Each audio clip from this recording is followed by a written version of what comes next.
I have never heard that God speaks to you. And I'm like, wow. I'm like flying. The only way I could explain is the day my son was born.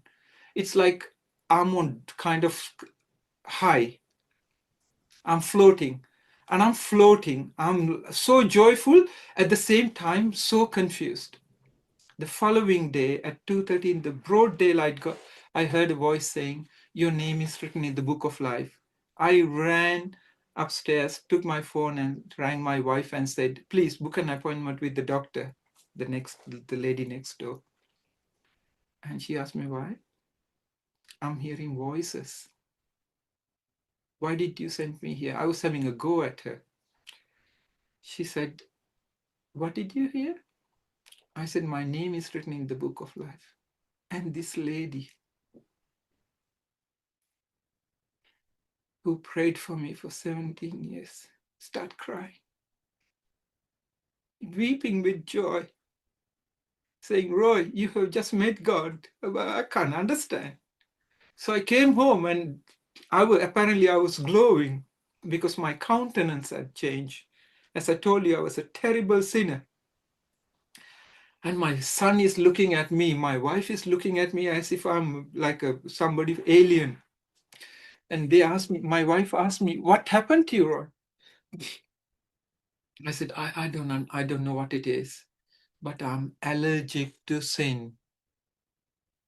And my wife said, "You what?"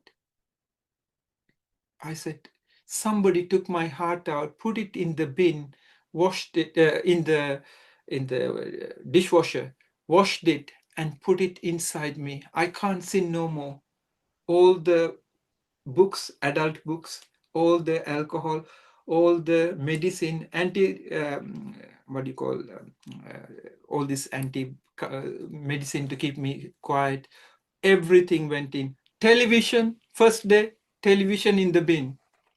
My wife is crying, my son is crying, they can't understand. I'm saying no more sin in this house." And within days, things happened. And I am eating the Bible. I am reading the Bible. I'm new. I'm like, whoa, what is going on? I'm not changed.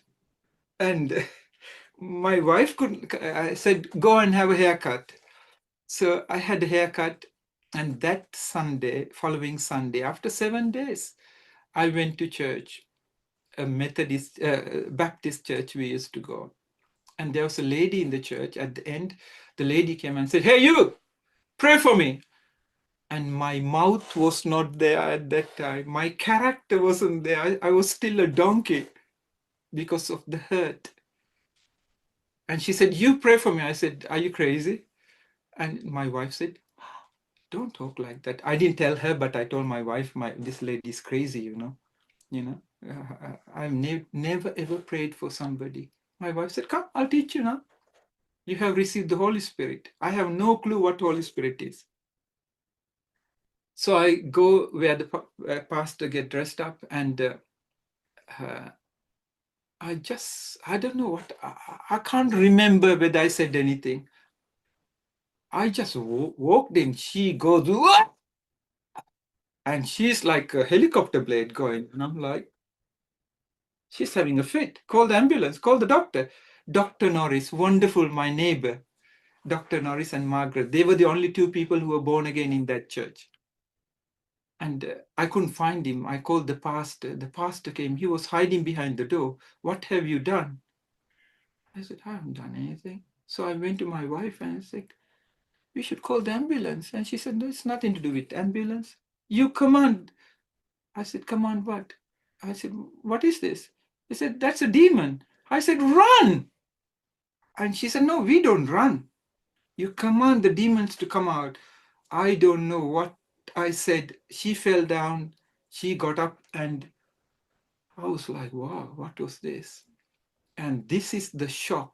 I look back, the whole church was looking at me, what I was doing. And she said, "I'm free."